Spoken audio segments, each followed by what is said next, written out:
This is Mikey Keene, and you're listening to Leaders in X podcast.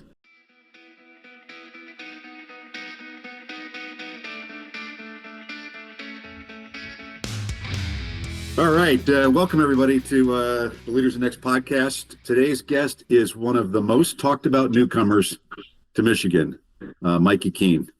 On3 calls this U of M QB battle among the most intriguing stories in college football leading into the 2025 season. Mikey has been one of the most prolific quarterbacks in college. He's thrown for over 8,000 yards. I looked it up. I think you have the third highest adjusted completion rate in college football last year, behind guys like Shedeur Sanders and Dillon Gabriel. He's won a ton of football games. He's played in a lot of different environments, which I think that experience will come in handy. He's a leader. He was voted team captain at Fresno State, and he's familiar with our new offensive coordinator. Mikey, welcome to the podcast. Thank you. Appreciate you guys for having me on. So before we get started, typically we go through a 2-minute drill with the guys that have been in Ann Arbor a long time. We ask them things like, hey, their favorite restaurant, all that kind of stuff. But we're not going to do that with you. You don't need a warm-up. But we'll start with a big question. What is the number one thing you want Michigan fans to know about you?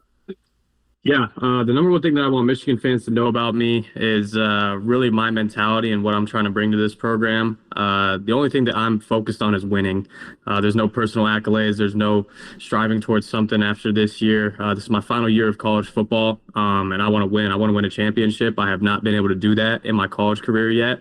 I was blessed in high school and had that opportunity, so I'm chasing that. I'm chasing that feeling. I want these guys to win. I want to win a championship here. And that's really my end goal. So everything that I'm doing is for the betterment of the team. We have a slogan, "Team over me." I don't know if you guys have seen us post that and stuff. So yep. I'm really bought in what we're selling. This is the most winningest program in college football. So I feel like I fit perfectly with that and the mentality that I'm trying to bring to this football team, and that it's already instilled, because the standard is the standard at a place like this. And nowadays with college football, with the NIL and transfer portal and all these different things, it's hard to maintain a culture and uphold a standard, but we do an excellent job here doing that in the short time that I've been here, and I'm super appreciative of that and how Coach Moore upholds that as well from everyone in support staff. Everyone's bought is the same common goal, getting back to winning those championships. So I'm on the same page with them, and that's really all that I want to bring to this team.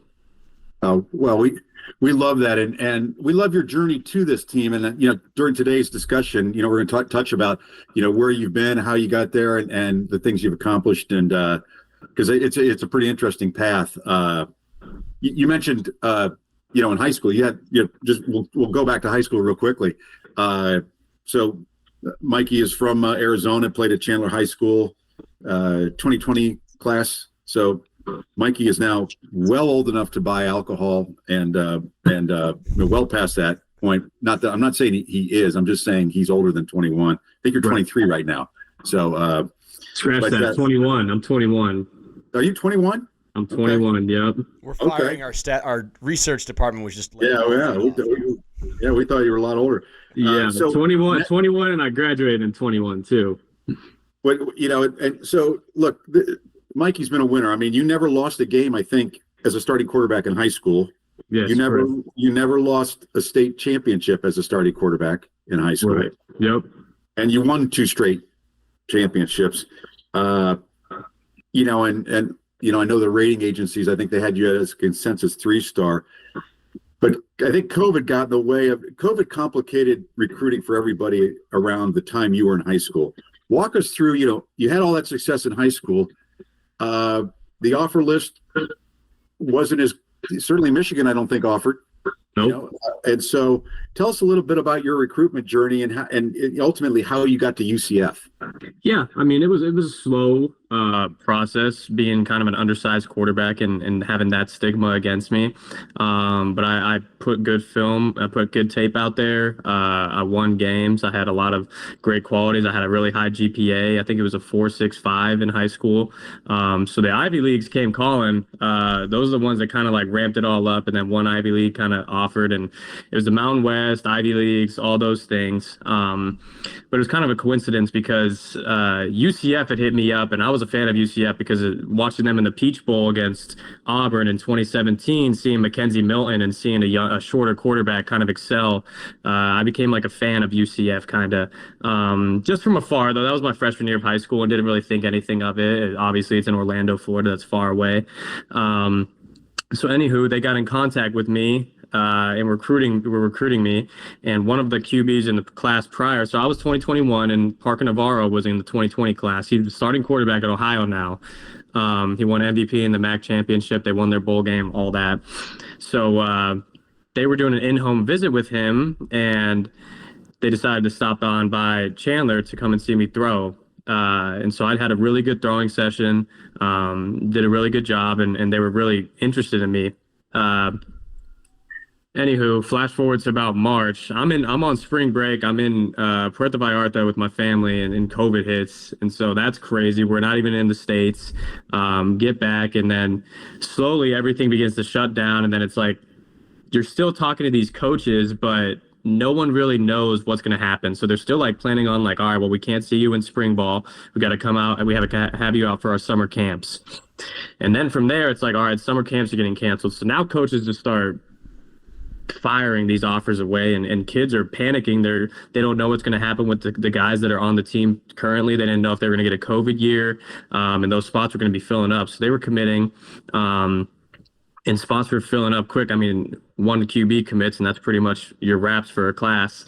So UCF was the most persistent school in contact with me. I talked to other schools such as USC and Iowa State, and they didn't want to offer me at that time. They wanted to wait and watch some senior film. And consistently, it was like I really felt good about UCF and loved what they were offering.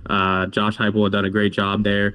Alex Golesh was the offensive coordinator. And then Coach Joey Halsey, who's the offensive coordinator at Tennessee now, he was there too.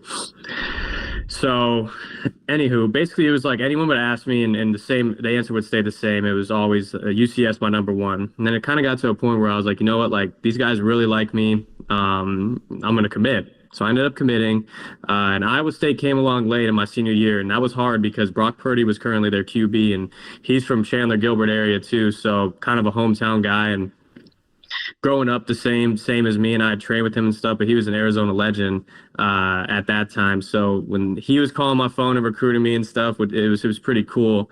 But ultimately felt like UCF was the best decision for me. I had a great relationship with the staff and didn't get to take a visit there. They did everything in their power. I got on FaceTime with those guys. They would drive me around campus. Obviously doesn't do the full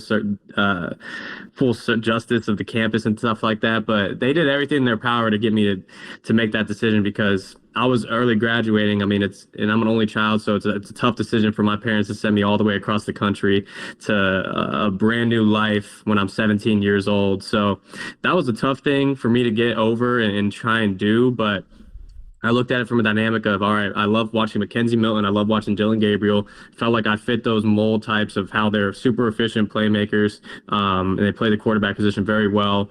And they breed success there. And they had a winning culture. So that was what I was chasing. And ultimately, that was the best decision for me. And I'm happy that happened. Obviously, it didn't work out how I wanted it to. I mean, the first 2 weeks in kind of threw me for a loop. Whole staff left. But it was a decision that is a part of my story, and I loved that part of my career as well. Now, our research team got your age wrong, but they did not get this next part wrong, which is the lazy river.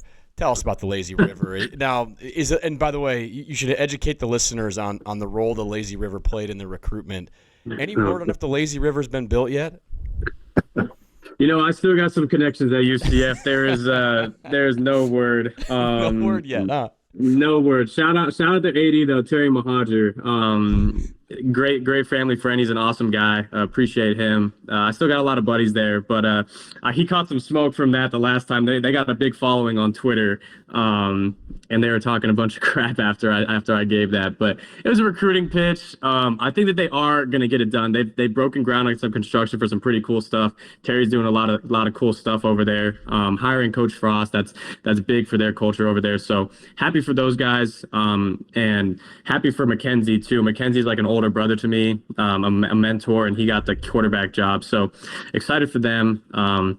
But no word on the Lazy River so far. I'll have to check in soon. One of my best friends is their assistant video coordinator there. I'm super tight with them. But no, Terry Maharder's been doing a great job over there, getting them right with their facilities and doing all the steps necessary to kind of change that program into what they want to become in the Power 5 landscape or Power 4, I guess now. It does seem like a good refit for Scott Frost. Oh yeah. No, that'll be super cool. And I mean, I'm a huge fan of college football. Like this is kind of the field that I want to be in once I'm done playing. So love seeing some good ball, love seeing some good offense.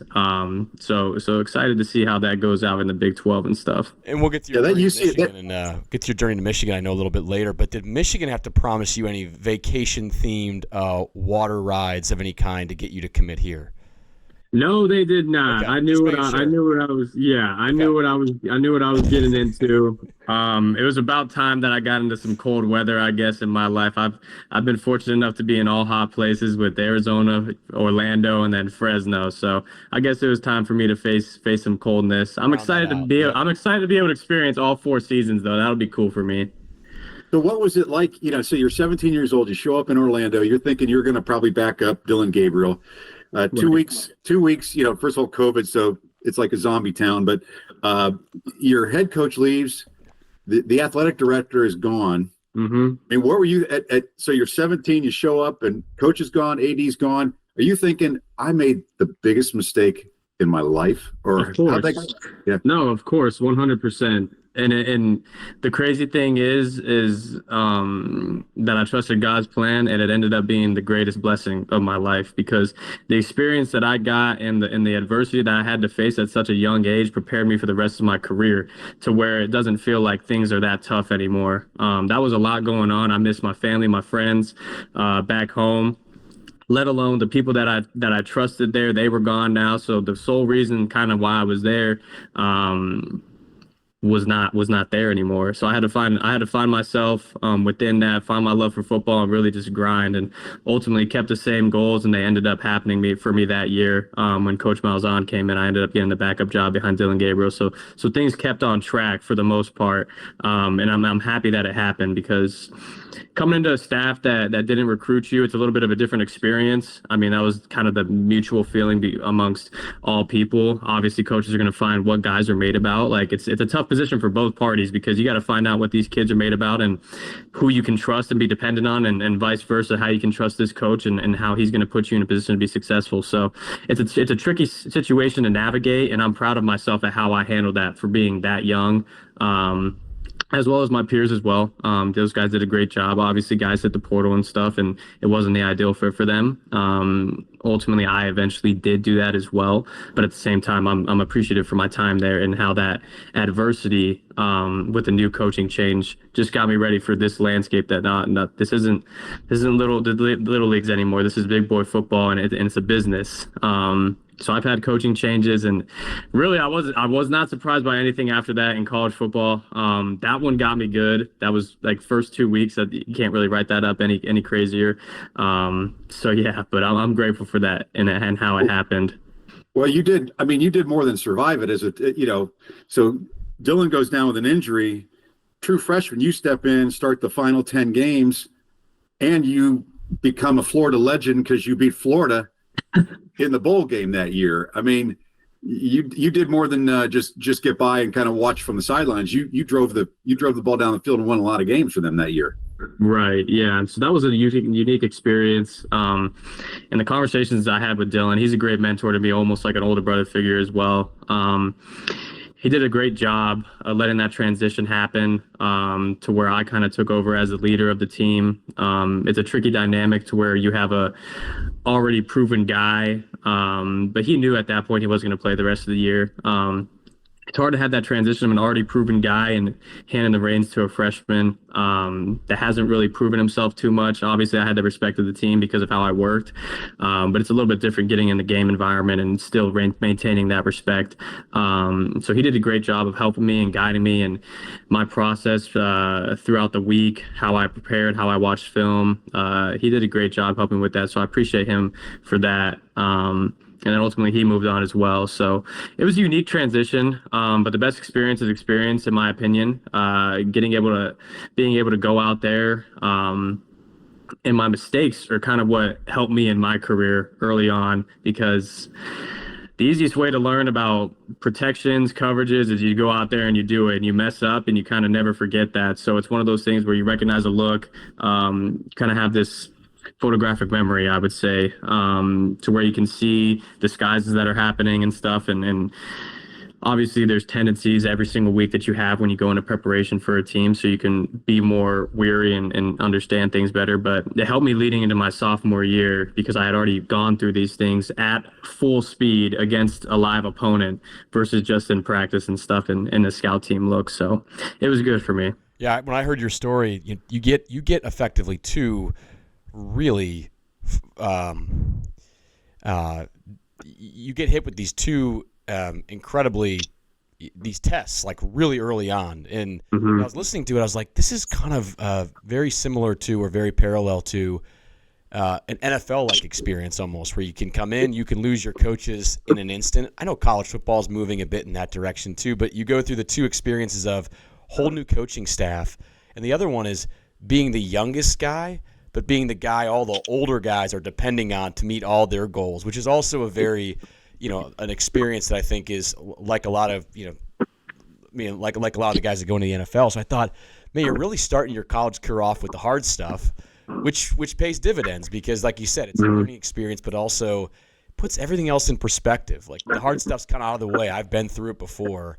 So I thought that was really, really interesting and set you up, sounds like, for success. Yeah, no, it was a super unique experience. Obviously, being at the time during season, I turned 18 in the summer, so I was 18. But in spring and stuff, like my first semester there, I was 17 years old, and our starting tight end, Jake Hescock, rest in peace to him. But he was 25 at the time, and he was like a vet guy. So that was the first year of the 6-year COVID seniors. So like that was the first year that guys could come back for their COVID year, right, quote unquote. Right. So guys were a year older than usually they were. And he would always give me crap and stuff, like saying how young I was. And it was just a senior, like messing with a freshman, but he was a great guy. And finally I started chirping him back, and I was like, dude, you're 25. Why don't you go start a family or something? And he thought that was funny. So we had a really good dynamic. He was an awesome guy. Really miss him. He was a great help to me my freshman year, and then once he graduated, we still stayed in touch.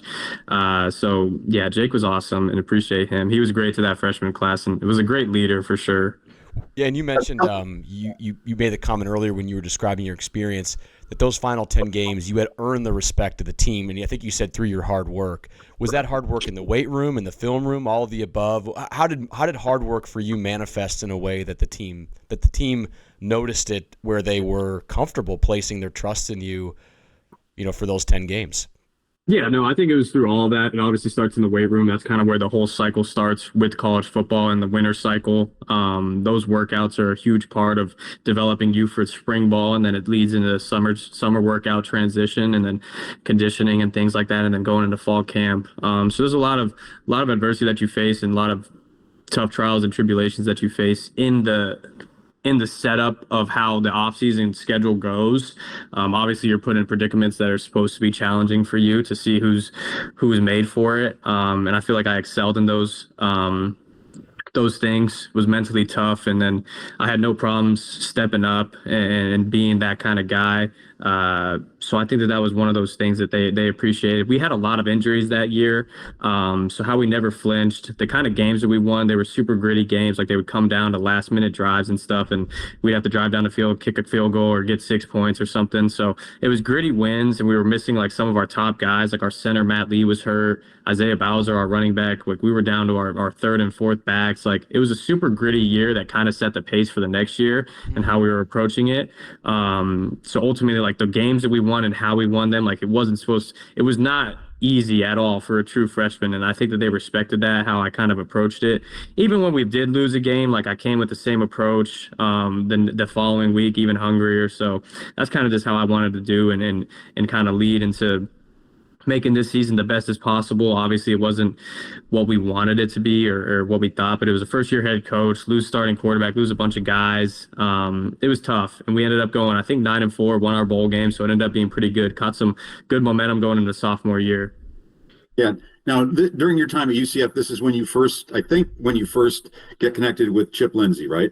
Yeah, so going into my sophomore year, G.J. Kinney was the offensive coordinator my freshman year.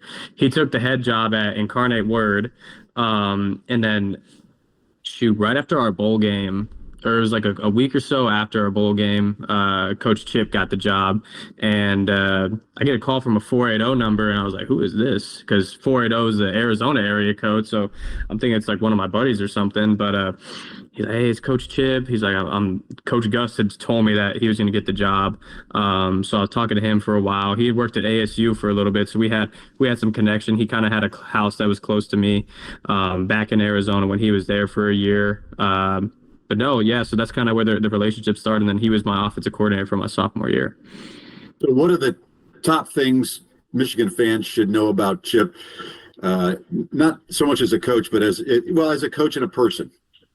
Yeah, I'll first start as a person because I think that's the most important part about him. Throughout this college football career and experience that I've had, you make so many connections and so many people that you meet, and there's people that stick out to you. And you think of someone as, you know what, like I eventually want to get into the coaching landscape. That's someone that I'd want to coach for. That's someone that I'd want to work with again. And if that opportunity presents itself, like I would jump at it. And Coach Chip was one of the first ones to ever be that for me in the college landscape. Just a super real guy. He's already had that effect on guys here at Michigan.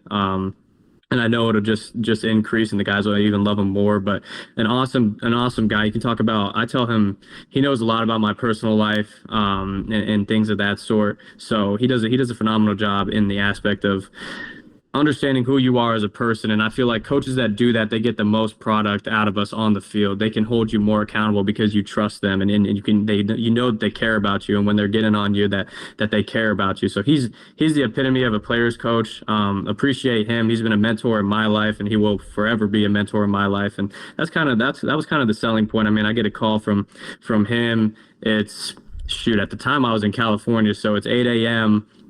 in Ann Arbor, and I'm getting a call at 5 a.m. I'm getting woke up, and it's Chip Lindsey. I'm like, oh shoot. So I didn't answer the call. I'm like, dude, I have morning voice right now. So I splashed some water on my face, gave him a call back, and we chopped it up. But the funny thing is, like, I would talk to Chip here and there, just casually, like throughout my season. He'd ask me how I was doing and whatnot, and I'd ask him about him and his family and stuff. And so coming on the visit was super cool, getting to reunite with him and his family, because I had a close relationship with them from UCF. Like, back in Orlando, it was tough for me to come home some weekends, so we had a little weekend off of 4th of July. I didn't have anywhere to go. Coach Chip invites me over to his house, like with his family and stuff. So he's that type of guy. So he's awesome. And then as a coach, great with the X's and O's, a great adapter, and he listens to his peers. I feel like the best leaders are the best listeners as well. He does a great job working with Coach Moore, working with Coach Newsome, Coach Kasula, all the guys in the offensive staff to kind of compile the best sort of offense and approach that we want to have. So he brings his ideas to the table, and also he listens to those guys and what they think is successful as well, and they kind of combine together to try and create the best product, because it's not a me, well, this is my system, like it should be this way. He's a very, very hands-on person, but at the same time he's a great listener as well, and if a scheme makes sense, like he's always willing to learn and adapt and put that a part of his game. So I appreciate that with him, and just being away from him for 2 years, seeing how he has evolved as a play caller and what his system has evolved to. He's obviously got some same carryover that I'm used to. But no, he's been doing a great job, and I appreciate that guy. You ultimately, after your second year at UCF, you end up going to Fresno State. I think that was primarily to study under Jeff Tedford, or was there what else? What was it about Fresno State that made you go there? Tedford. Yeah, it was Tedford. 100%.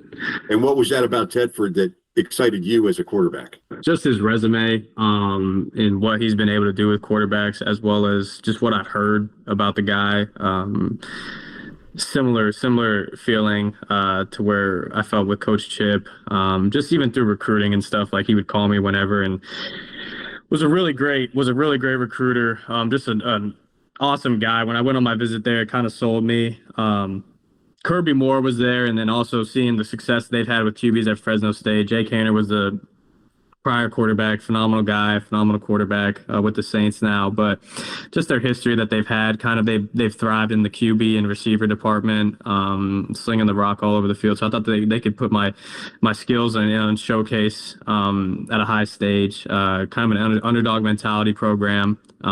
Super gritty, very blue collar. That's how the whole Fresno deal is. So I liked everything that they were selling. Got me closer back to home too, which was cool. Only an hour flight for my parents versus the 4.5 hours it was to Orlando. But no, Tedford was the main reason that I ended up ultimately going there. You could point to like one part of your game that you think Tedford, like if you look at the mark or the impact that Tedford had on you, what's like the one part about your game you'd point to and say, yeah, that is the direct result of kind of working with Jeff? Yeah, I'd say he just really was tuned in with all the details of playing QB. He played QB. He was at Fresno State when he played QB. Worked with some of the greatest guys. Obviously, coached Aaron Rodgers. He's had a bunch of guys, Achilles Smith. Just a bunch of dudes. So, anywho, I feel like just decision making in the process, my weekly process as it goes as far as film, how to break down film, what to be looking at, and just systematic wise, he developed my football IQ so much. Just as far as the pure progressions, how the reads were taught, everything in that aspect was kind of mind blowing to me. And I came in with an open mind because I knew what I knew at UCF, but at the same time I wanted to learn more. So I think that he's been a tremendous help, and his system has been awesome. The pro style offense was super helpful to me. And you can see like the tree that it has. I mean, that's what DeBoer was running at Alabama. What's what he was running at Washington. So everyone who's kind of stemmed under that tree is following that same type of pro style offense. And you see it translates to the NFL. The NFL, all of our stuff was NFL cut ups, watching those guys run the same schemes, watching the Bengals, watching the Lions, like super efficient passing offenses in the NFL. That's what was super interesting to me. So football IQ definitely jumped up a phenomenal amount. I felt like I had a great grasp of football coming into that, but it just kind of skyrocketed it to where it just really slowed the game down. And seeing looks that we were covering in film, and going there, and Matt Wade, my quarterback coach, was an awesome teacher as well. Coach Tedford was heavily involved, but Matt Wade was really like the main piece that kind of got me going with all that stuff, because he was the one running our meetings. So he did an awesome job. Pat McCann did as well. But no, I appreciate those guys, and I'll forever be indebted to them. That's kind of what I when I got here, I still keep in contact with them and told them, I was like, thank you guys, because the amount of football that I know and like can kind of try and help, and it's super encouraging to me, and I enjoy the game. I love it. Like I love the whole process of it, the work that goes into it, and all that stuff. So yeah, no, that's really the main thing. Yeah, you're right about Fresno State too, by the way. They're that team that when they hit their schedule, they hit our schedule last year, as you well know, you look at them and you're like, oh, I couldn't have scheduled like somebody else. Like they're a school that you look at and you're like, this is kind of like, I have this bad memory of like being on SportsCenter, like Fresno State upset somebody. I don't know why. Right. I just give that vibe, and I feel like I remember watching, must have been like a Derek Carr, Devontae Adams bowl game where I think they scored on every play. Yeah. For some reason, that was just been seared into my memory. So I remember seeing him on the schedule last year and being like, damn, we couldn't have been, no disrespect, like Eastern Michigan or something. But well, and speaking of the game, let's talk about last year, because it's really unusual for us to get transfers in. Like since the new transfer portal, like where the transfer portal has become what it is. I mean, we take a lot of transfers in. Rarely are they guys that have played against us. It just doesn't. And so as fans, we saw you play in the Big House last year, and I would love to obviously. I mean, that game was close. It was 16-10 in the start of the fourth quarter. And by the way, just a few stats I had to look up. And 23-16 driving. Like there was never really a point in that game where we were ever. No, we were, and Dan and I are season ticket holders. We're sitting in this game going, Jesus Christ, what's happening here? But so just, and a few people will point out, we have an all-world corner that had a pick six. But I looked at some of the stats against people we played that year. And you were 22 of 36 for 238 yards, one TD, two interceptions. I think that's right. Quinn Ewers was 24 of 36 for 246, so almost the same exact stats at Texas. And then Will Howard was 19 of 35, 175 yards, one TD, two interceptions. So you played against a tough defense, had that team in the game for a long time. And I'm just curious, what was it? What was your experience like? What was it like playing in the big house? And how would you compare that experience versus other places you have played? Yeah, that was obviously game one going to Michigan, being that kind of program. We were looking to do something awesome, and it didn't end up going that way, which unfortunate. I felt like I could have played a little bit better, and sometimes giving my guys a little bit more chances. Obviously, I'm my own biggest critic, but we were proud of the way that we played in that game. But we're not really I'm not really into moral victories and stuff like that. So, but I will say that forever I will remember that experience playing in the big house. I mean, I thought that was going to be the last time that I got to play in the big house. So it was one of those things where I was like, no matter like win, lose, like this is going to be an amazing experience that I'm going to forever have. And I went and took pictures with my parents after the game and stuff. And that's something that I'll forever like have playing in the largest college stadium. Super cool environment. Game one, fresh off a national championship, like it was packed. It was sold out. So that's something that I'll forever have. I'll show my kids, my grandkids. Like that'll be one of the things that I'm like, yeah, this is what I did. And obviously didn't get to win, but no, you guys had a phenomenal defense. The scouting report showed it, and then Coach Wink's defense and what he did in the NFL. We had our hands full for sure. It was a tough week of preparation, and we did everything in our power to try and be as prepared as we could be, and it just ultimately didn't end up shaking our way. But no, it was a great time. It was an awesome experience. Now, in the heat of the moment, were there any words exchanged with players that are still on the team when you saw them next time in Schembechler Hall? It was a little awkward. Like I was saying, I didn't really mean. Yeah, I didn't really mean when I said, it's all good. No, it wasn't. I kind of keep my mouth shut when I'm playing. I'm kind of dialed in. There's sometimes where I'll get fired up and say something, but I like staying cool, calm, and collected, level-headed. But no, it was a mutual respect thing. Everyone after the game kind of came up to me. I had come off a pretty good year my junior year, so it was like a mutual respect thing that they had seen on tape and stuff. They liked to film, so said what's up to Coach. Said what's up to Coach Wink after the game, and then a couple players came up to me, and that was really it. Took our butts back to Fresno on a flight. You got a chance to meet. I assume you got a chance to meet Jadyn Johnson. Yeah. I was curious about your relationship, and I wrote him down because you described Mackenzie Milton, and Mackenzie had an injury. I think even people that didn't follow UCF closely, unfortunately. Oh yeah, know about it. Mackenzie Milton was in the Heisman discussion. Yeah, he was saw his highlights, and then unfortunately, most people saw his injury, and it was it's just tough. But our guy JD, different circumstances, obviously, never got to see the field, but was recruited, but has now hung with the program and has made that transition into an analyst, and now is on the staff. I'm just curious, your relationship with JD, and if you guys have had a chance to bond.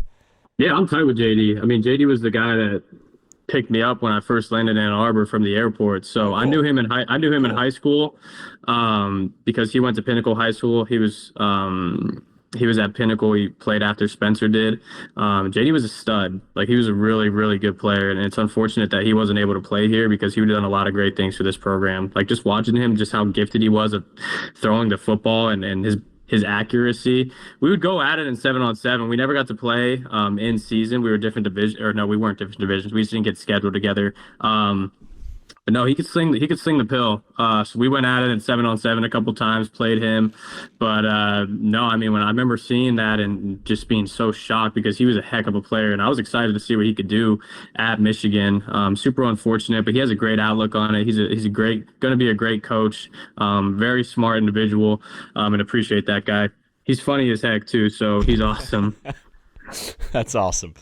Mm-hmm. Yeah, I know as fans, we were all excited when he got recruited, and just sad to hear that story. I mean, because not only as fans, because we thought, hey, this guy's going to win a lot of games, but also you sit there and think, man, this guy's dream has been cut short. Now he's got to find a new dream, and clearly he has, which is awesome, and I'm glad it's paying dividends selfishly at Michigan. No doubt. So when did you decide? When did you decide to transfer? So, obviously not after the Michigan game because that was the first game of the season. But when, I know Tedford was having some health issues, but I'm just curious, like when did you decide, okay, I'm going to transfer? It was really when it ultimately looked like the staff on the offensive side wasn't going to be kept intact. Tedford was gone, and then the offensive staff was gone. It was going to be changing a system. So felt like instead of letting the circumstances dictate themselves to me, I was going to dictate my own situation. It was my last year of college football, so kind of wanted to see what was out there for me. I have a lot of film. I play a lot of football, so I was confident in that to be able to get picked up somewhere. So that was ultimately the final decision after UCLA. Kind of looked like it was leaning towards that direction. So had to do what was best for me. A bunch of guys ended up doing that. A lot of guys stayed as well. So they did go in a different direction with the head coach, so it kind of just was clean swept. Not the situation that I was looking for my final season, just for me particularly. But nothing against them or anything like that. Just felt like it was best for me and my career and my family as well. What others other than Michigan? What other schools were you considering or thinking about when you entered the portal, or when you were in the portal? Mm-hmm. So I took visits to Tulane and Ole Miss. Those were really the other two. And then after Michigan called, it was kind of wraps. Like I pretty much knew that committed on the visit. Like it was one of those deals. It was that actually timeline wise, was Chip was already on the staff at that point? I assume so. Yeah, he'd been there. He'd been there for like 10 days. So okay. He got the job. He got the job, and I texted him. And I mean, there's a whole bunch of stuff like going on and things like that. Like he just got it, probably wasn't even moved into Ann Arbor yet at all. And I was like, hey, just like congrats, like not even really thinking anything of it. And he's like, hey, thanks. And then flash forward 3 a.m. tomorrow morning. No. Yeah, flash forward to him hitting me up. I was like, all right, here we go. Have you talked to Chip about time zones? Does he know those exist, given his calling patterns? Or I gave him if Arizona had fallen back or not, because they got a weird daylight savings things. Have you guys had that talk yet, just to make sure he? I gave him crap.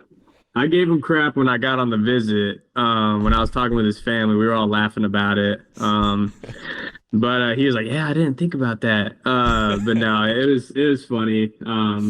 But yeah, I mean, at that point, I'm not going to complain. He could have called me at 2 a.m. I would have answered. So that's a life change. I'm like, shoot, I can't complain about this. But I did give him some crap for it when I saw him.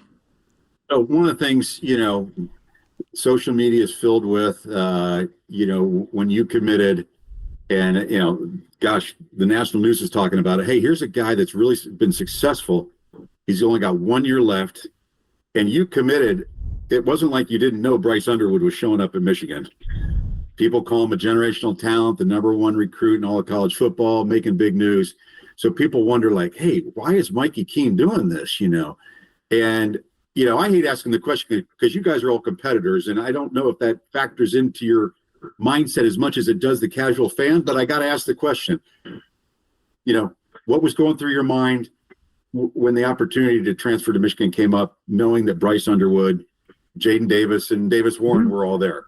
Yeah, no, I think competition in this aspect is really what breeds success for college football. And then ultimately, I have goals and aspirations to play in the NFL as well. So wherever I go, I'm going to have to compete. So competition is going to be wherever you want. You don't want an easy way, an easy route or anything like that. Anything in this life that's easy is probably not worth doing. So ultimately, that was one of the things that I had confidence in, is that I'm going to come and compete. I'm going to do everything that I can, my due diligence, to be the best player that I can be for this program in whatever aspect that has to be to help this team win. So Bryce has been a phenomenal person, phenomenal talent. He's going to be a great player. Jadyn Davis is also going to be a great player. The QB room is set really well. Obviously, Davis being injured, that's a bit of an unfortunate situation for him, but heck of a person, heck of a player as well. So the QB room is really good. And then we got Chase coming in the summer, Chase Herbstreit. So we'll be really, really good in the QB room. And I'm excited to have the different dynamics that we have. I'll start with Jadyn. Jadyn does a really great job of understanding how to be a quarterback and what it takes to kind of be there, not even having reps yet. So that's kind of the cool thing that I see with him is his process and how he works. So super appreciative of that and how he handles his business. I can have a lot of respect for that guy. And then Bryce come in. Obviously the stigma with whatever you want to call it. I mean, when you're the number one quarterback in the country and the number one recruit, like there's going to be stuff that people say. They're going to have their opinions of you, but he keeps his head down. He keeps his head focused on what he's really want. He prioritizes what he wants for his life. And I've been proud of his outlook because coming in as a freshman, like there's a lot of similarities and stuff. And even when I transferred to Fresno, like there's certain things that people just have already preconceived notions about you before they even get to know you, and he's really just done his deal, been himself, and like him or don't like him, I respect the heck out of him, and I do like him. So that's just for something like outside of the QB room that people can say whatever. They have these preconceived notions, like I said before. And then Davis has been awesome as well. So me and him are kind of the old heads in the room, I guess you could say. I'm an old head, but I'm only 21, so it's like whatever. I'm not too crazy old, so I feel good about it. But no, obviously coming in, want to get that job and want to help this team win and contribute as the starting quarterback. But at the same time, like I want to help this program for the future and help develop these younger guys, because it comes from a different approach and a different perspective when it's a player telling you something. And I understand how to talk to these quarterbacks and stuff. And QBs are always the most interesting dynamic of a team because there's only one guy out there on the field. Yeah. And we're obviously like huge competitors. We're all looking to be that leader. We're all looking to be that guy. But at the same time, there's only one guy out there. So how a quarterback role and how a QB room is kind of structured and how they support each other is kind of the backbone of the team, because our competition in our room kind of breeds the competition for every other room in the entire team. And seeing us support each other and things of that sort is great for the team to see as well, because bottom line is playing the position is the hardest position on the field, and I'm biased, of course, but I've seen it, I've watched it, I've played it, I've done it and stuff. So it's the hardest position on the field. That's not a cocky thing or anything, but at the same time, like the mutual respect amongst each other and how we defend each other and things like that in that room, it's sacred and it's super special. And I've been part of 5 different QB rooms in my college career, and these guys are doing a great job. So whoever ends up being the guy, obviously everyone wants to be the guy in every QB room that they're in, but no, you just got to have a mutual respect for each other. And obviously it's going to be tough because one guy's going to feel certain ways or other guys going to feel certain ways about things, but you always have that mutual respect because you guys know what you're doing every single day in the day out and how hard you're working and how hard the whole process is. And the only other people know is apparently the Twitter warriors that play quarterback. They got a great read on it. They got a great sense of it. Very but everything that you see online, you see quarterbacks getting fed up and players getting fed up year after year because these people on social media go crazy when they have no idea what's going on. But that's where you lean on your teammates. That's where you lean on your family. That's where this togetherness and bond comes for a team, because all you need is each other. That's it. Yeah, well, it's great to hear that, because I think there are some fans who love the idea of a quarterback competition, like at all times. Like what's the classic saying? The most popular guy is the backup quarterback, that thing. Now, Michigan fans have this weird stigma around that because they can say, yeah, we were the team that kept Tom Brady on the bench, so like they have like this. So, but that aside, it's good to hear, because I feel like as someone very much on the outside, quarterback controversies, or not controversies, but competitions, if done the wrong way, seem like they could create a negative cascading effect into the team. Like factions would start forming. Like if everyone looks at the quarterback room and they felt like it was a contentious competition versus a lift everybody up, we all want to make each other better. You worry as this, like a knot on the inside, that like factions would start forming, groups would start forming, and it would actually spill over into other groups, and eventually the whole team. So it's great to hear, that it's something where there's mutual respect, there's competition, of course, but team over me kind of mentality a bit. Right. No, and I think this is where I do think that my experience brings a lot of value, because I've been in every position. Freshman year was a backup, thrown into the starting spot. Sophomore year, kind of had the starting spot, backup then, and then coming to Fresno, started, but I was in a QB competition and navigating that. Logan Fife was the QB at Fresno that I was competing with, and he's one of my great buddies now. But it was tough. Like, we both want the same job, and you're super competitive, and ultimately, it sucked. Of course I wanted the job, but it sucks because Logan was very deserving as well. And the way that we approached it, we became super good friends from that. And so I'm appreciative of how he approached it as well, because it could have been something that he just turned into a super negative thing, but I didn't want him to do that. And I was like, look, man, I'm just here for an opportunity, same as you. And we kind of had those discussions to where we understood each other and ultimately became pretty tight with each other. So it's the same thing. I've been there. I've got my job taken. I've went and kind of quote unquote took a job. So, and shoot, Logan goes to Montana, he takes another guy's job. So it's this ever going cycle kind of, which is crazy. But no, having those experiences and understanding how to bring value to a team, even if you're not as a starting QB. And it's really how you kind of approach life, because this thing is it's how you do anything is how you do everything, in my opinion. So that's kind of the detail that we kind of try and hit, and the little details that we hit where on as far as all right, if your locker is not clean, what do you think that's going to do for an assignment on the field? Are you going to be in the right spot as a defender? Are you going to be looking at your eyes going to be the right spot when you start the play pre-snap? So it's all these different things that kind of full circle back to where I think football is a beautiful game that develops you for life. We're going to have jobs. We're going to have careers. We're not always going to get the job that we want. We're going to get fired. There's things going to happen in life. We're going to be husbands. We're going to be fathers. There's going to be stuff that's hard in this life that these moments like these, how you approach it kind of set the track for how you're going to be able to do that, because there's some real stuff that's coming in our lives that if you're not thinking about it now, shoot, maybe too late when you get there, because you're not going to know what to do. It's funny because even in your professional life, or as you get older, when you first start, you're the climber. You're the one who's going to take another, and then 15 years later, you're like, oh, I'm the one who's supposed to be mentoring and training the climbers, and sometimes the transition comes up on you just that fast, and it is just at 21, like we said. You've lived the full cycle, because you even mentioned you had some mentors, guys like Milton and guys like Dillon Gabriel, that were your mentors.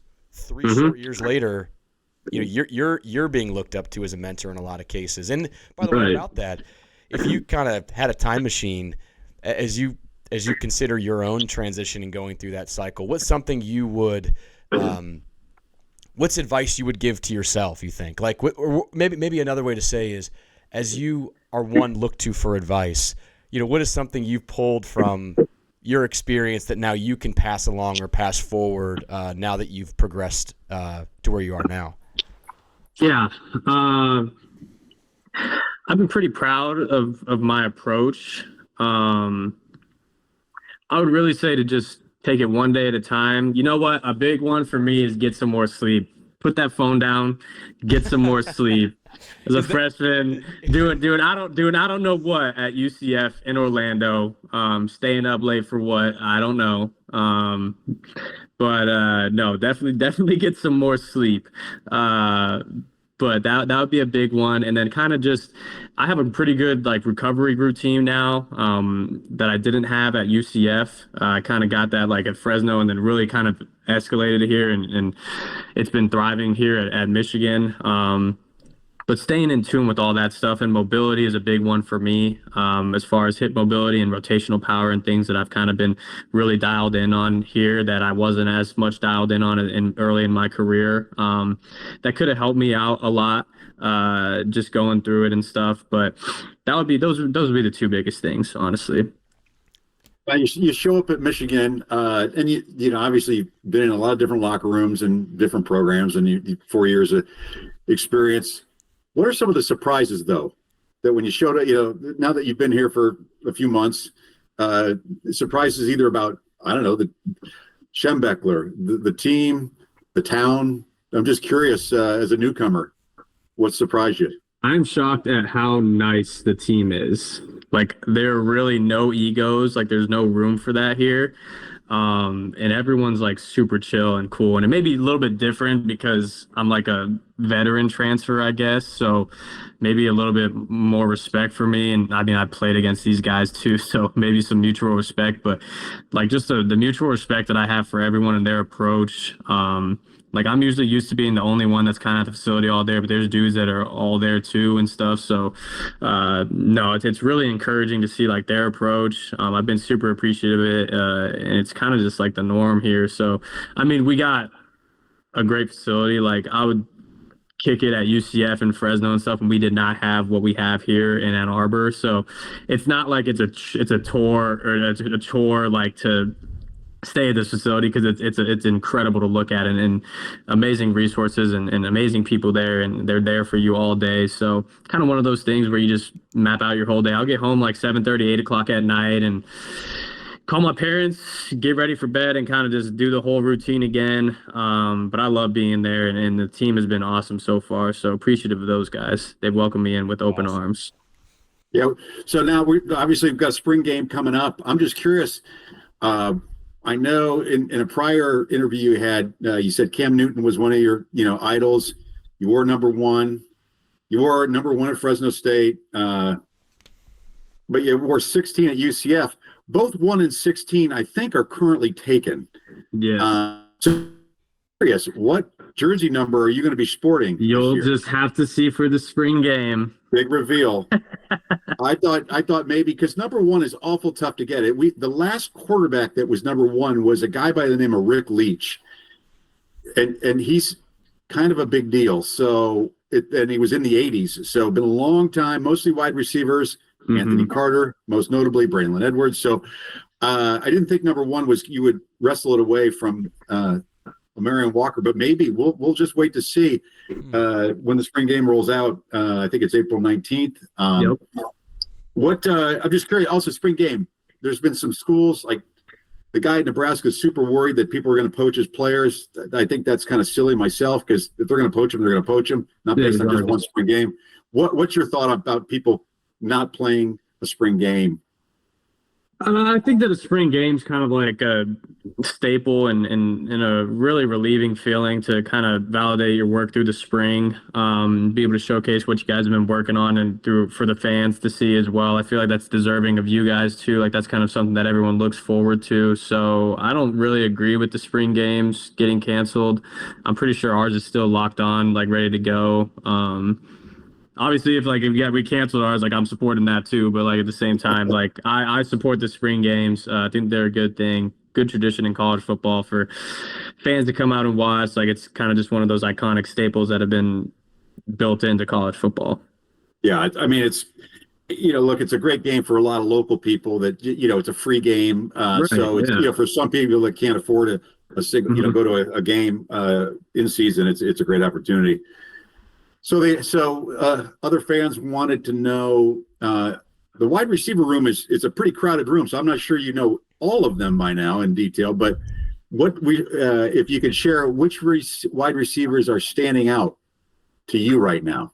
Yeah, I've been really proud of the way that Fred Moore has been working. He's been doing an awesome job. Samaj runs really great routes. I'm really proud of all those guys. Donovan McCulley coming in, Logan Forbes, Bryce Wilcox, just dudes on the outside that have been doing a great job, working, getting their stuff on their own. Peyton O'Leary, I know I'm gonna miss guys. I'm still getting used to everyone.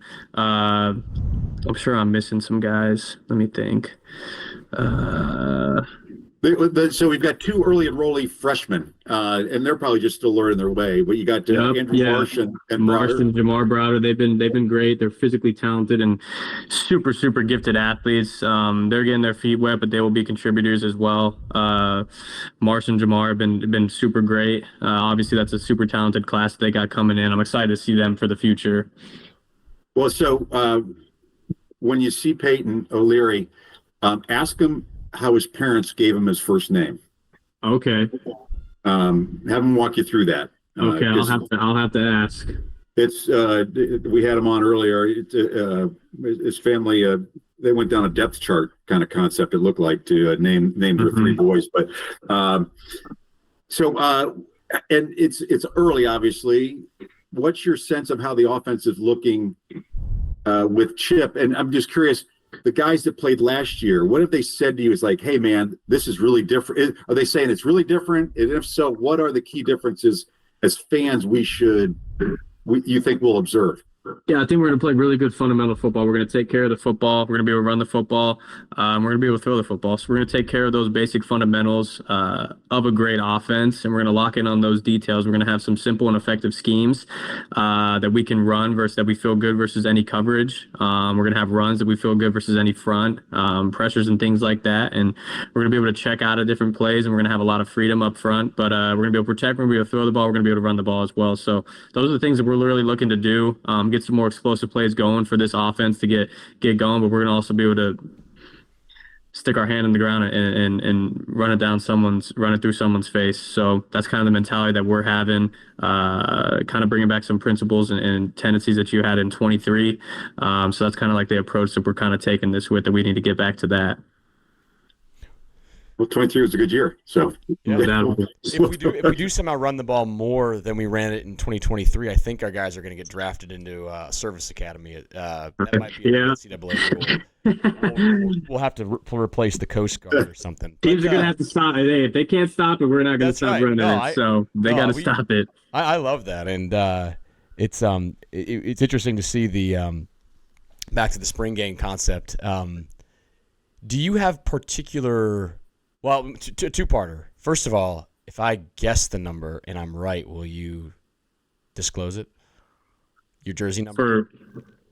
It's unconfirmed, but I'll let you know. Yeah. What is it? 8. Oh, I was going to go with 8 too. No. All right. That was my guess. I'll keep noodling. But goals for the spring game. Things that you're kind of looking for. I know you'll share reps, and it won't probably. We've had different formats throughout the years. Most recently, it's been kind of a traditional game, maize versus blue. But do you have particular goals as kind of an individual? Yeah, obviously you want to score touchdowns. You want to have touchdowns when you're on the field. No interceptions. Be efficient. Convert on third down. Score in the red zone. Limit the amount of field goals that you have to kick. But just be efficient. Check when we got to check. Get us into the right protections when we need to get flipped for things like that. Have adjustments versus pressures and things. And have great footwork. And that's really it. Yeah. Do you know about the steaks and hot dogs yet? Oh, I have no idea about that. All right. Well, winners, when they split the teams, winners get Chop House steaks. That's kind of like the nicest steak in town. Really? Losers got to eat hot dogs. But if you win and you're a hot dog guy, you can also eat hot dogs. You can also eat hot dogs. Okay, I gotcha. Well, I need some steaks. Now it'll be interesting. We're going to have to win. To see if they continue that. I assume that tradition will continue, but unconfirmed. We'll probably read about it in the press, because no doubt. And I think you guys, it's bragging rights for at least a week. And a lot of guys take the hot dogs home too. You can carry them out as well. So I think the guys that get hot dogs might go home with the hot dog. Recovery tips, because I'm curious what those are. I know my dad. I started cryo, and I'm like a big cryo guy now. You're a big cryo guy? Oh yeah. I would say like the biggest thing is contrasting. So I have like a whole mobility structure that I go through where I have pre-stretch, and then I have post-stretch after lift and things like that. And then also like with my arm care and things, I have certain things where I ice my arm down certain times after when I throw and yada, yada, yada. But we got a sauna at our facility, so that's fire. I don't think that many places have that. I love using that thing.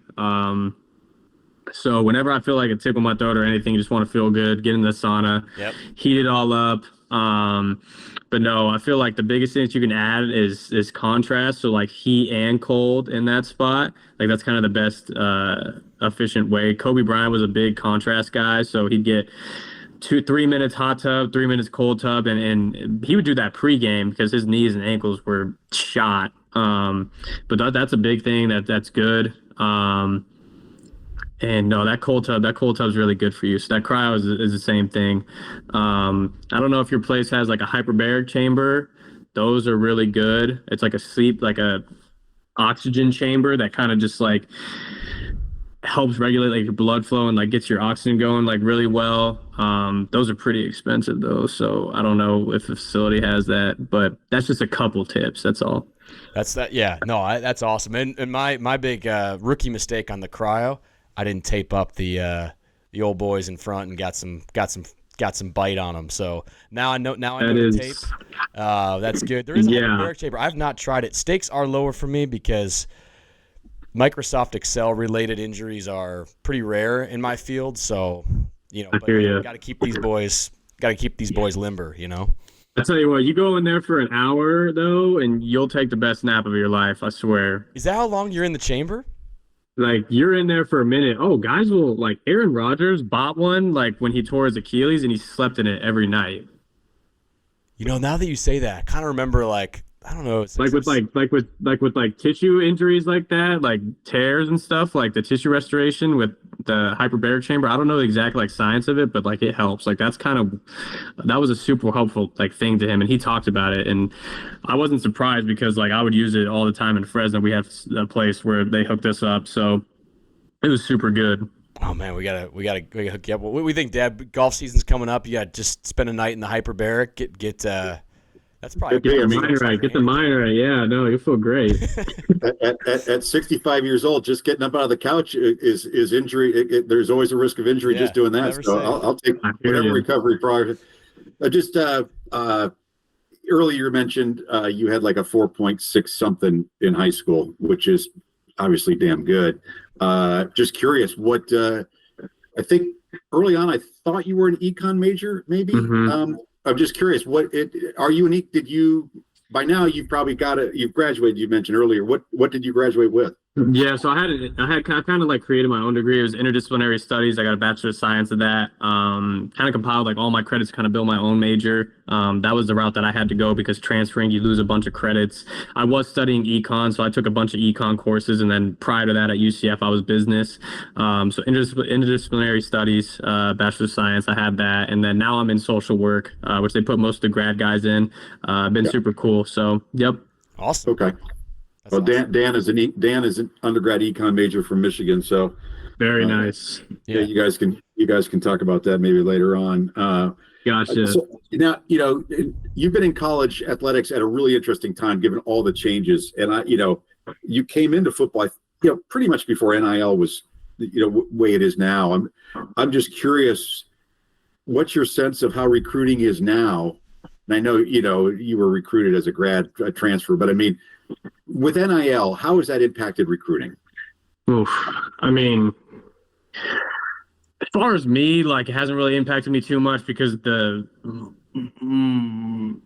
reasons behind me getting in the portal haven't really changed. I haven't been like seeking like any money or anything like that, but it obviously is out there. Like there's guys getting offered a crap ton of money that it's just enticing to them. Like that's money that they've never seen in their lives. And I mean, obviously, like I get support from the collective, and we all do here. But at the same time, it was not like the complete and entire motive. Like I wanted to go play big time football at a big time program and have a chance to win a national championship for my last year of college football. So that was really what I was looking for. Feel like this place brought a great chance to be able to do that, and to have a shot to end up getting an NFL shot. But at the same time, like I'm really focused on like trying to get that. Like if I win a national championship in college, like that'd be a super cool thing. Like I would feel really proud and accomplished with that. Would not be complacent with it, but at the same time, like that's awesome. But no, I feel like it's a completely different aspect. Guys got agents, like there's GMs and stuff. Like it's very NFL like. Sometimes people don't even talk. Sometimes kids don't even talk to the coach, like the coaches, like their agent talks. Like it's crazy the stories that I hear, and it's more so like stories because I'm pretty hands-on. Like I'm trying to make connections. Like I'm not trying to burn any bridges. Like I want to get into the coaching landscape. Like never know who you're gonna meet and who you can have an impression on. So I'm looking out for myself in that aspect because there's connections that you can make on a visit that shoot, you never know. Like Exactly. you made an impression. You made an impression on that guy, and I can talk football with a lot of these people. So Yeah. it's one of those things where they understand like I got a good grasp of the game, played a lot, have a lot of different perspectives and experiences that I've gone through. So that could be enticing because when you're looking at these guys and when you're looking at these coaches, like you got to look at who's going to be able to recruit well too. And I feel like the best recruiters are also former players because they've been in your seat. And those are the guys that look out for you too. Like you never see any real bad criticism from these analysts and stuff that are former players. It's always the guys that like have never played before. Like you're looking out there, and David Carr was a big one for Fresno State, and he was always like a defender of the players. And the guys that always defend the players were the players because they actually had to do that stuff. So it's one of those things where playing this game creates a lot of networking and connections, and a lot of it entices career networking opportunities. You mentioned the criticism part. I know Dan and I, we're not former players at Michigan, or at the college level at all. At anything. But well, very, very average athletic resume. In short, average and short would be a fair description. But I'm just thinking, it drives me nuts when I see the criticism because we've met enough of you guys and talked enough. Especially when somebody transfers and people say, "Oh, don't let the door hit them on the." They make it sound like they have personally affronted them, and it's like these guys are showing up at like dark 100. They are working their ass off, and they're going to class, and it's like just why don't you just thank them and wish them well? It makes me nuts, and I know you guys have that man in the arena kind of. Right. You have to because people. If you listen or read to any of that criticism, I mean, at some point it does get to you, or it could. And I don't know how you guys insulate yourself from it, but whatever you do, whatever you have to do to do it. I hope it's getting better just by getting more normal. Like I think like Dillon might be a good example. You know better than anyone, but he had his UCF, his Oklahoma, and his Oregon. I hope all three fan bases are all very thankful for the time they got with Dillon. Like I hope that's the experience he has. Right. I don't know. I mean, obviously, like you care about what the fans think. Like you guys are the reason, like one of the main reasons that we do this, and like we love you, and you guys love us, and obviously there's gonna be frustration and stuff, and it's warranted for sure. Like we understand, like no, we got to do better and stuff when those circumstances arise, but at the same time, like it's gonna be good and bad, and in that building, like you got to stay level. Especially playing the position that I do, like everyone's going to look to you, like everyone's going to look to the head coach, and they're going to always have someone to either give all the glory to or all the hate to as well. So it's give and take. It's a love-hate relationship, and you got to be willing to take both. So I'm cool with it. But it sometimes gets to a certain point where it's like, all right, let's take a step back like here for a second and act like this hard work isn't validated through stuff, but it's warranted for sure. Like I understand fans and their passion, and we love that. Like you guys are gonna ride or die with us, but at the same time, like there's some times where it's like, all right, let's relax here a little bit. I think you should be able to go to one fan's house or one fan's workplace once a year and boo them. I'm sure. Yeah, that'd be awesome. I'm sure. Like one time a year, you get to go to someone's workplace and just be like, "Boo!" No. And it's not really as much a problem like for us as players, but like think about if someone's just talking shit about your kid. Like, how are you gonna feel? It's about these parents. Like your parents care, man, and like you're getting talked shit about because you threw an interception or something like that. Like, come on, like. I get it. But at the same time, like going to the social media thing is taking it to an entirely different level, and that's the biggest thing is like parents. Like I feel bad for them because like you see all these other people, and I relate with like QBs and stuff because like I've had bad games and things like that. Like, and you see these guys getting all this hate. Like a dude like. I'm a huge Tua fan, and he's gone through a whole bunch of crap, and all he does is get just crapped on by the media and stuff, which sucks because he's a heck of a player. He just had unfortunate circumstances that come to him. But he's getting fed up with stuff, and I mean, at the same time, like you look like dude, like these are people, like they got families and stuff. Like we love this game, and we like this is like our ride or die. Like this is our life kind of and how we live. But at the same time, like we're still are like humans. Like you can't just talk to us like dirt and not expect anything to come from it. But I mean, I get it completely. Like I love the passion and stuff from the fans. I'm not looking for like a way out of it or anything like that. But at the same time, like players are conscious of it, and it's not like really a bug thing. It's more like an ignorance thing. Like we look at it. So that's kind of like a personal player, like mutual feeling as far as how we look at it. So take what y'all want with that, and whoever's listening. And actually a good segue. By the way, any more fan questions, Dad? Did that wrap? No, we had a couple more, but they were very overlapping, like a lot. We've covered them. No, and I'm curious, sort of as we wrapping up here, decent segue. Your turn to ask, I guess, us / the fans a question. Like, if there's one thing you could ask the Michigan fan base or alumni, what would it be? I mean, I don't really know if I have any questions. I guess it would be, I mean, it's an exciting year next year. And obviously didn't have the success that we had on the road last year. So what games are fans looking to travel to on the road that we can help pack out and kind of turn that into our own environment and make that our own energy? I know week 2, we got a pretty big away game that we could use some blue in the stands for. Yeah, well, you're talking like, at Oklahoma, and now they didn't have a great year last year, their first year in the SEC. I think they went 2-6 in conference play, but they did beat Alabama in Oklahoma, and they landed John Mateer in the portal from Washington State. He got reconnected with this offensive coordinator, Ben Arbuckle. So Oklahoma would be a good one. I think the one that I've heard people talking about is USC.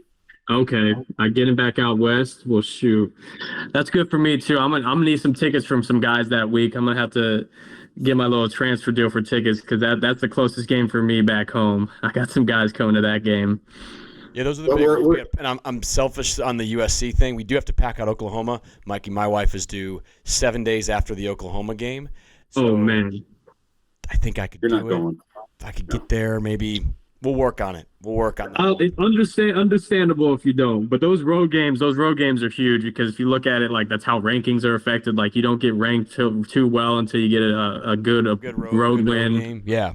So it's like it's a huge thing. So I know y'all are gonna ball out for us too, and we're gonna try and do our thing for y'all and ball out for you guys this year. But that's the biggest thing, just having some support on the road. But no, exciting stuff coming this year. We're super fired up. I'm really glad, schedule-wise, by the way. I'm really glad your Ohio State game you get to play it in Ann Arbor. That's cool. That's super cool. No, I know we want to win Big Ten championships. I know we want to win national championships. There's an indescribable vibe to that I am just so glad. You get air's crisp, maybe some snow. Mm-hmm. It's hard to I can't even imagine playing it, but just attending it, it's like I mean, you're just juiced. Yeah. You are just juiced. I'm so glad. This being my first one, but I know what it means to these guys and what we need to do and how much it means to you guys as well. So, I mean, I got it in my mind, like, what are we doing to beat Ohio State today? So Coach Moore talks about it like it's what we think about 365 days a year. And obviously I'm new here, but the culture is the culture. And so I'm bought into it. So I'm ready to do whatever we got to do to get that done. That's awesome. Well, I mean, you'll be graduated by then, but just make sure you don't plant the flag on their midfield because the lawmakers. Yeah, I heard it's a felony, I guess. It might be a felony. So, I mean, amazingly, we lost 2 games last year at Ann Arbor where the teams planted their flags and no brawl broke out. We knew, okay, we lost. We got to do better. We're going to go to the locker room. Take it on the chin. You had 60 minutes to get that back. Yeah, but apparently they don't understand that. But anyway, Hey, Mikey, I really enjoyed talking to you. I'm glad you made the time. Mikey could have been doing a lot of things. It's a spring break. It's the 8th of March while we're recording this. He could have been somewhere fun. Instead, he's talking to us. But we hope fans, you get high respect for you joining the program and excited with the experience and the success you've had along the way. So, we've got some big games next year, and I think you're going to be a big part of that. So appreciate your time. No doubt. Appreciate you guys for having me on. All right, perfect. Go Blue. Go Blue. Go Blue.